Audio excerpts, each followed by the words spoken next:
Bonjour Jean-Marc Jancovici. Bonjour. Merci d'être dans ce studio pour répondre à mes questions ce matin. Vous êtes ingénieur, vous êtes président de The Shift Project, vous êtes aussi l'auteur d'une bande dessinée un succès absolu qui ne se dément pas, un véritable best-seller sur la question justement du climat, de l'énergie et aussi de l'industrie, puisque vous ne tournez pas le dos à l'industrie, bien au contraire. Et elle est au cœur de l'actualité de l'industrie parce que Emmanuel Macron a relancé hier l'idée qu'il fallait réindustrialiser et faire de la France la première des économies décarbonées. Mais je dirais d'abord une chose, on n'arrête pas de nous parler de la voiture électrique. Le bonus écologiste ne sera plus donné aux voitures qui ne répondraient pas à un certain nombre de normes. On va y revenir dans le détail, mais est-ce que la voiture électrique, c'est vraiment l'alpha et l'oméga d'un passage à un monde écolo ? Alors, quand on compare la voiture électrique à la voiture à pétrole, elle présente un certain nombre d'avantages et un certain nombre de similarités. On va commencer par les similarités. Ça reste une voiture. Donc, ça reste un objet de 1 à 2 tonnes. Du reste, les voitures qui marchent bien, c'est plutôt des voitures de 2 tonnes que des voitures d'1 tonne, parce que les constructeurs font des plus grosses marges sur les plus gros véhicules. Et par ailleurs, comme la voiture électrique vaut cher, c'est plutôt les gens à fort pouvoir d'achat qui peuvent s'y mettre. Donc un segment important aujourd'hui du marché de la voiture électrique, c'est les grosses voitures achetées par des cadres qui veulent se donner bonne conscience. Voilà. Donc la voiture électrique reste une voiture. Ça veut dire que ça a quelles conséquences ça veut dire qu'en termes d'occupation d'espace au sol, par exemple, en termes de consommation. Quand vous dites occupation d'espace au sol, ça ne veut pas seulement dire la voiture elle-même, ça veut dire les routes, ça veut dire les autoroutes. Oui, c'est ça. Ça veut dire c'est l'infrastructure. Absolument. Ça veut dire également qu'en termes de consommation de matériaux pour faire la voiture, on n'a pas beaucoup de différence par rapport à une voiture à pétrole. Et en fait, il en faut même plus parce qu'il faut fabriquer la batterie. Et dans les pollutions, il y en a une qui reste presque constante par rapport à la voiture à pétrole, c'est les poussières. Parce que la voiture électrique, elle a aussi des plaquettes de frein, des pneus qui s'usent, etc. Par contre, ça présente des avantages sur le plan du CO2, ça de façon incontestable, parce qu'il faut effectivement émettre plus de CO2 pour fabriquer la voiture, parce qu'en fait, il faut fabriquer la batterie en plus de la voiture. Et en gros, les émissions de fabrication de la batterie aujourd'hui, c'est à peu près les émissions de fabrication du reste de la voiture. Mais par contre, à l'usage, d'abord, le moteur électrique est beaucoup plus efficace que le moteur à essence. Le rendement d'un moteur électrique, c'est à peu près 80%, quel que soit le régime moteur, alors que pour un moteur à essence, c'est entre 20 et 40%. Et ensuite, vous avez la production électrique en France qui est très nettement décarbonée par rapport... En France En France, oui, mais ouais. même dans d'autres pays européens, en fait, l'efficacité du moteur électrique est telle que même avec le mix électrique qu'on a dans d'autres pays européens... Je pense à l'Allemagne, la question du charbon. Même en Allemagne, à ça performance... reste plus intéressant. Alors oui, ce qui est plus intéressant, c'est si vous prenez une voiture de même taille, même puissance, même performance. Si vous en profitez quand vous passez à l'électrique pour doubler la taille de la voiture et prendre un tank électrique, là, l'avantage disparaît. Mais si vous êtes dans la même catégorie, on va dire, là, vous avez un avantage. Alors, c'est un avantage, mais ce n'est pas un avantage dans lequel on divise les émissions par 10.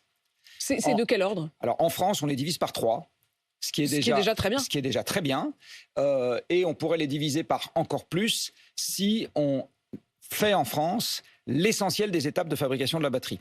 Alors, pour faire une batterie, qu'est-ce qu'il faut ? Il faut avoir une activité minière. Donc, il faut extraire du sol, aujourd'hui, du lithium. Ça, on pourrait le faire en France. Du cobalt, ça, on n'en a pas en France. Et du nickel, ça, on n'en a pas en France métropolitaine. Il y en a en Nouvelle-Calédonie, mais il n'y en a pas en France métropolitaine. Et après, il faut faire, à partir de ça, ce qu'on appelle des principes actifs. Puis, il faut fabriquer les composants de la batterie. Puis, il faut faire la batterie elle-même. Tout ça, c'est aussi d'ailleurs l'objet du déplacement d'Emmanuel Macron aujourd'hui. Il sera à Dunkerque. Ils veulent développer la vallée de la batterie. Oui, alors ce qu'on va faire aujourd'hui en France, c'est la dernière étape du processus. Donc, c'est la fabrication de la batterie elle-même, mais on ne va pas faire nécessairement les cellules. Alors, certains industriels le prévoient, d'autres non. Et on ne va pas faire les principes actifs aujourd'hui en France. Vous le regrettez ? Il faudra le faire plus tard. Il y a des projets avec lesquels c'est prévu. Mais aujourd'hui, ça ne sera pas le cas. Et ce qui va vraiment permettre d'économiser du CO2 de fabrication, c'est quand on ira le plus possible à l'amont. Si on voulait être pleinement vertueux, il faudrait qu'on ait tout depuis la mine. Oui, qu'on s'occupe de l'intégralité du processus. Sauf que je le redis, des mines de nickel et des mines de cobalt, c'est pas demain matin qu'on va en avoir en France parce qu'il n'y a pas la ressource. En France métropolitaine, j'insiste. Mais par contre, on peut faire tout ce qui est à l'aval. Par exemple, les Chinois, pour un certain nombre de métaux de spécialité, ils n'ont pas les mines chez eux, mais par contre, c'est quand même eux qui raffinent les métaux. D'accord ? Donc, ils importent le minerai et ils font tout ce qu'il y a derrière. Bon. À mon avis, c'est ça la bonne stratégie industrielle en France, c'est d'essayer de faire tout ça. Ça abaissera encore les émissions de CO2 de fabrication de la batterie. Et donc, ça rendra la voiture électrique encore plus intéressante que la voiture à essence. Et là, on divisera encore plus que par 3 ? Oui, on divisera par plus que 3. Jean-Marc Jancovici, vous parliez des mines. On sait qu'il y a une mine de lithium qui va ouvrir dans l'année. Mais il faut bien voir par ailleurs qu'on a un objectif en termes de décarbonation des voitures à l'échelle mondiale. Donc à l'échelle mondiale, les voitures, c'est à peu près 6% des émissions de gaz à effet de serre de la planète. D'accord. Pour donner un ordre de grandeur. Ça veut dire que si on veut... Et il y a un peu plus d'1 milliard de voitures particulières sur Terre. 1,2 milliard, 1,3 milliard en gros. Le vrai sujet, c'est est-ce qu'on va avoir la capacité industrielle à électrifier toutes ces voitures en quelques décennies. Et là, on peut avoir des doutes parce qu'il faut un certain nombre de métaux en quantité très significative, notamment du cuivre. Et il y a une alerte aujourd'hui sur la production de cuivre à l'avenir. Il est possible que le pic de production du cuivre, ça soit pour les années qui viennent. Et donc, la voiture électrique idéale, elle est en fait plus petite que la voiture à essence et moins nombreuse. Donc, en fait, électrifier les voitures, c'est pas juste électrifier les voitures à masse de voitures constante et à parc de voitures constant. C'est qu'il faut changer le modèle de la voiture. Il faut intégrer ça dans une évolution plus large, qui est qu'il faut aussi qu'on fasse avec moins de voitures et avec des voitures plus petites. Avec moins de voitures, des voitures plus petites. Si je vous écoute, vous donneriez le bonus écologiste à des voitures qui répondraient à ce genre de critères-là. Alors moi, si c'était moi, je mettrais 3 conditions. Je mettrais une condition de ressource à la personne qui va acheter la voiture.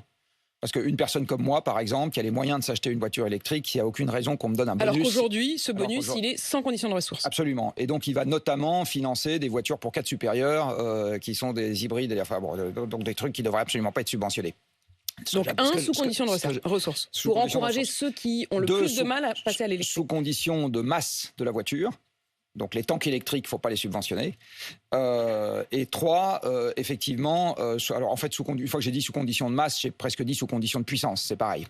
D'accord, voilà. Donc être très attentif aussi aux véhicules. Donc les petits véhicules, et il faudrait encore plus les subventionner quand il y a derrière la casse d'un véhicule à essence. Donc quand on est sûr que ça remplace un véhicule à essence, et pas que le véhicule à essence est vendu... Vous doubleriez pratiquement le bonus si en plus on supprime... Parce qu'en fait, si une voiture électrique vient se rajouter au parc existant, le bénéfice, il n'existe pas.